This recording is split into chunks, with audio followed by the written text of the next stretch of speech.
got a lot to tell you. It's been about 2 weeks since the last recording. So let's start with this. Okay, I made the wastegate water cooled. Boom.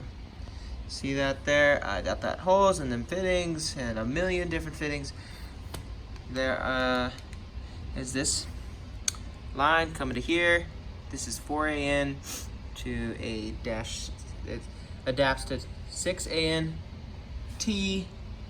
It goes into the turbo, and this is, I don't know if it's the feed or the return. I guess it depends on whatever the flow wants to do. That goes to the water pipe on the back that you've seen. I decided to make it go around the block instead of under the block because it's the line tries to rub on the half shaft and I don't want to deal with it. So it mounts up right there. There's that. And on the back of the turbo there's another T. I explained all this, so you should remember, you piece of crap. I'm just kidding. You're a nice person. So anyways, there's another T. The hose, there's a hose coming from here. Boom. Going under to the other T, which is, going into the turbo and back to the block. Right there. Boom. So my stuff is water cooled. That is super cool. I realized that these push lock fittings for the boost solenoid are very close to my turbo, and they were made of plastic. Still, there's a little bit of plastic here. It's probably gonna melt, and this swivels uncontrollably, so wherever the hoses will dictate. Anyways, I'm worried that the turbo is gonna melt this. I did change them from complete plastic parts to this metal with a little bit of plastic. We will see if that melts. If it does try to melt, I can try to use this port, which is very close to this hose. There's no give in this. Actually, I made this line and I made it a smidge too short before, and it made it so I had to clock the whole turbo this way a little bit to get this to screw on. You know what's funny? You have to screw both of these on at the same time and the same rate. Otherwise they won't thread on, given the situation. So it clocked the turbo up a little bit, which made this fitting hit the block. And it was a pain in the ass. I had to make another hose, and it's not easy at all to reuse these fittings. So anyways, there's that. Boom. And I did everything I said I would with the piping. I'll show you what I'm talking about. If I can just... So, here's this. Alright, so firstly, I did get that angle made there. I don't know if it's the perfect angle, but it's definitely helpful. That's probably the most ugly weld of all of them, but that's okay. So I got this pipe lengthened, as I mentioned. The reason I did that was so I can shorten this pipe right here and mount up to this and clear this torque mount. So that is all, seems like it's gonna work.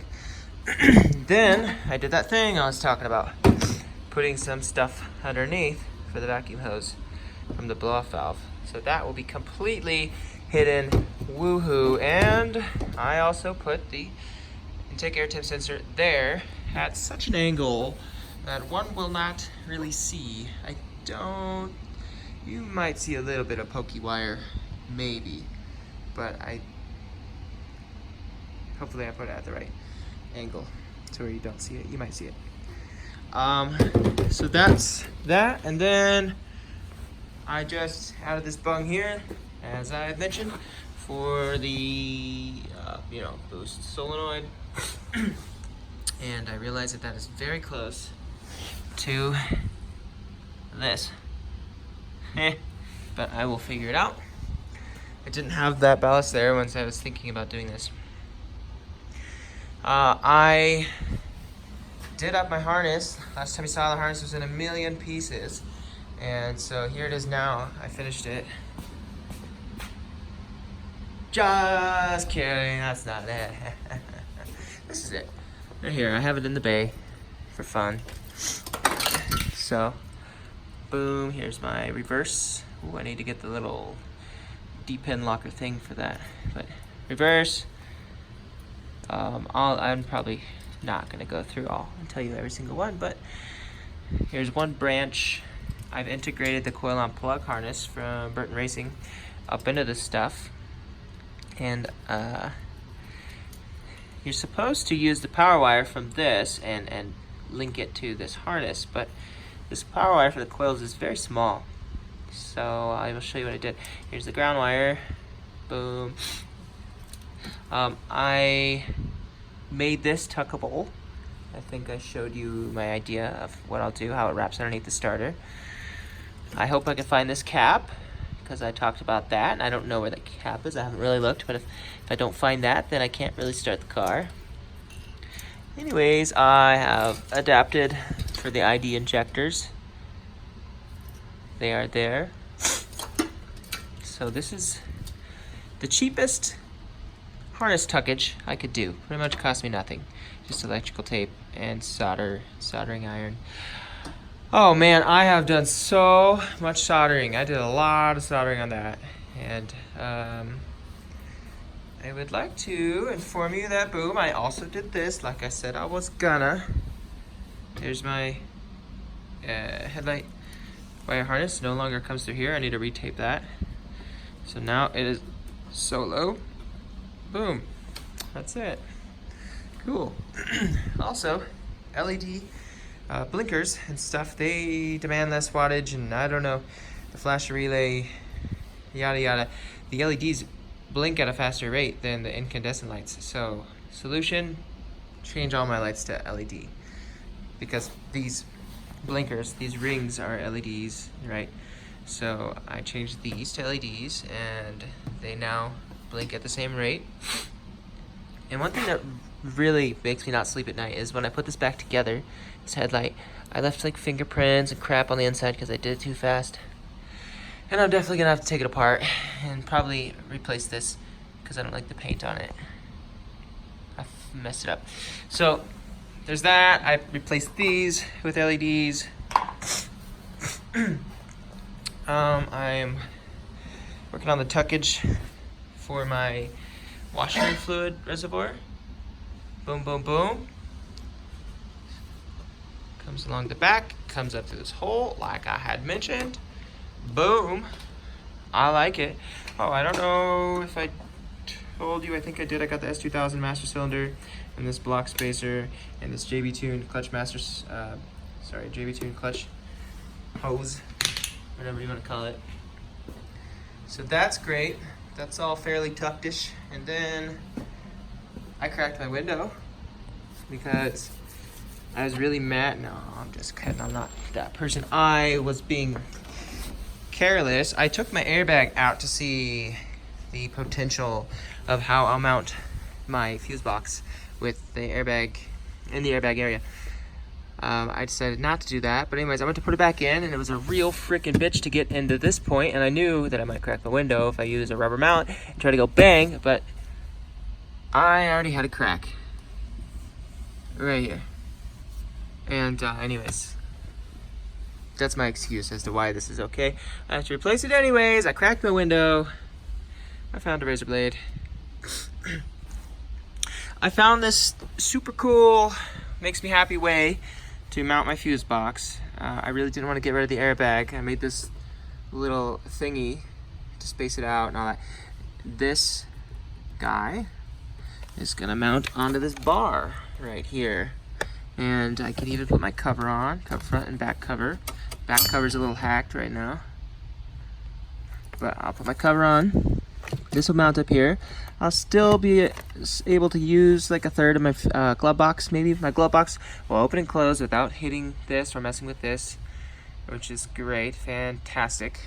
So, let me discuss some wiring. Remember the part of the engine wire harness that plugged in on the driver's side shock tower over there? I told you I was going to pull it back in through the passenger side. Well, I did that, and then I extended the wires. I pulled them up into here, and I extended all the wires and ran them all up into here, spaghetti. Actually, it's not spaghetti. It's this nice black cord all the way through. And now it mounts there. Boom. So there's that, and through this little hole cubby, there's also this wire. This is my alternator wire coming from my engine harness, and this wire, this is my coil wire that I was mentioning I upgraded. Oh, can't show you there yet. So there's the coil wire. I'll show you where that goes. And this is just the wire for the HID power, direct power to battery for that. This is for my fuel pump relay. Let me show you. Boom. Got this little, I don't know, fuse box sort of thing going on here. So here's my fuel pump relay. The only reason I have this relay is to upgrade the wire, basically, to the fuel pump. So it has a larger wire coming from direct battery power, yada yada. Here's the fuse, here's the relay. Here's a fused relay, here's a fused relay. These I have added. I added one solely for the coil, to upgrade the power wire to the coil, so I can have switched power, which is direct battery power, once I have, it'll be switched direct battery power, I don't know if that makes sense, to the coil. So the other one is going to be switched power, here's the wire to the coil. The other one is going to be switched power to all of my gauges. The reason I did two different relays is because I want to use probably like a 20 amp fuse. I might even just try 15 and see what happens if it pops. But 20 or 15 amp fuse for my coil, and then a probably 10 amp fuse for all of my gauges. They won't really demand much power. So they will plug into here. Everything else is wired up. I'm stealing the switch power from the cigarette lighter right here. Coming out of there. This should not be blue. It should be red. Here is the distribution block. This is the wire that comes from the battery, which I'll show you. Boom to this block. I mounted this block with some screws. Doop, doop, doop. Coming up into here. And so this wire goes to the alternator. I'm going to have another wire that goes to the starter right here. And then on the back side, I've got a wire that goes to the relays, one to the headlight, and one to the fuse box, because I need power to the fuse box. So I made this little wire, which is the right length and stuff to mount, boom, onto the fuse box. Nice and clean. So there's that. Boom. That is my power situation at hand. And I'm pretty happy with it. It took a long time to, I live a little bit out of ways out of town, so I have to go in just to get anything. When I run out of heat shrink, when I don't have the right connector, yeah. So there's that. This is gonna have a cover. I still don't really fully trust the cover. I'm not sure where it is. But the cover, oh here. I'll put something else. I'll probably like cut out some foam so I can cut the foam around the wires and put it there too. Anyways, there's that. So next on deck, really the only wiring I have. Oh, for my power folding mirrors, I ran all the wires through this factory harness. How they normally go, kind of, it's a little too much to say, but I ran all the wires. I added 2 wires to each door, and they're there and they're ready. They're ready for me to get some factory wires with pins to later make this work. I just don't have those right now, so at least everything is there. It's gonna be way easier. I'll just have to take my door panel off instead of my whole carpet out and everything else in the future. Here's all the harnesses for the AEM gauges, and this is the next step and pretty much the last step up in this cabin for wiring. It's gonna be so much fun because these need to reach over there and they're not really long enough, even of course snaking through the dash. So I'm gonna have to lengthen probably about 7 wires on each, and if I'm extending them, I'm gonna have to solder each wire 2 times. That means 14 solders per cord, and I got 5 cords. Let's do 14 times 5 times about 3 minutes soldering. Wow. Maybe not 3 minutes, but that has to happen. Not at all looking forward to that, to be truthful. that's gonna all get routed, and once it's done, it's gonna feel great. So there's that. And everything here is all freaking done. And it took forever, and it's not all fucked up. And so yeah, I'm pretty happy. I have to run wire from my air fuel gauge to my ECU, and I have to run a wire from my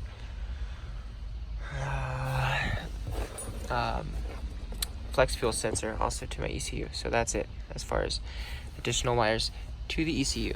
Here is my ECU mounted up. Oh, and I integrated, yeah, like I said, the coil on plug harness into the factory engine harness. So why does that look like it's coming out of there? That's not good. Oh, it is coming out of there. Oh yeah. Yeah. So anyways, that normally is this complete sub harness, but now it's integrated with my engine wire harness. And there shouldn't be any tension on that once it's all plugged in. So boom, there's that. I cut out like 4 feet of wire probably from that. But there's 5 wires, so 4 times 5, 20 feet of wire. So that cleans up some stuff. All right, guys, so let's turn around here in the cabin. I've been bugging Burton Racing.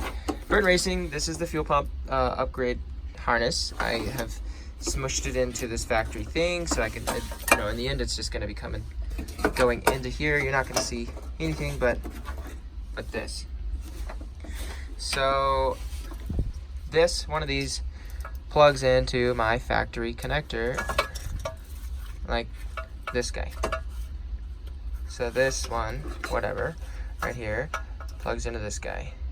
And this other guy is designed to plug into where this did plug into, which would be stock fuel pump. Now, I've removed that connection because it's kind of a part of this hanger, and I had to remove it to add this, so I don't have the opposite terminal, the opposite thing to plug this into. Anyways, I have been bugging Burton Racing to send me this connector with a little bit of wire so I could solder it on, so I could have a nice, solid, factory-looking-ish connection.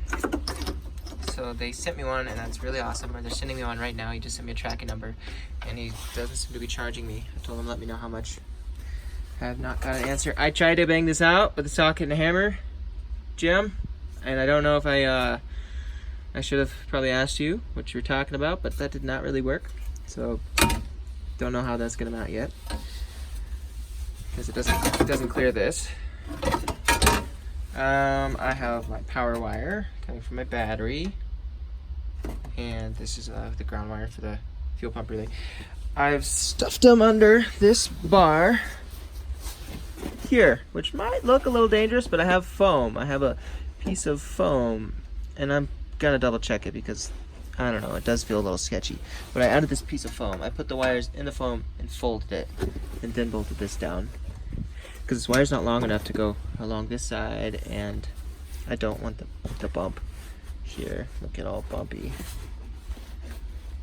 I am definitely gonna double check that just to be sure it doesn't seem dangerous. All right, so now let's move on to the back. Okay. I really wish I would have cleaned this carpet before, see it's a little poopy, before it got cold. It got cold and snow came, and my goal was to finish this before the snow. But that didn't happen. So that's okay. So there's my battery box, right?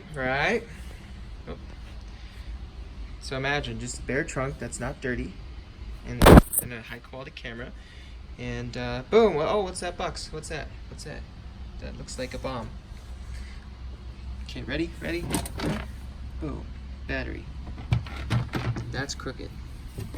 So there's the battery. Negative cable mounted to the rod that goes through there and is mounted to the body. On the other side, I've put Honda Bond up under there on both sides to help seal it. So that hole is kind of raw.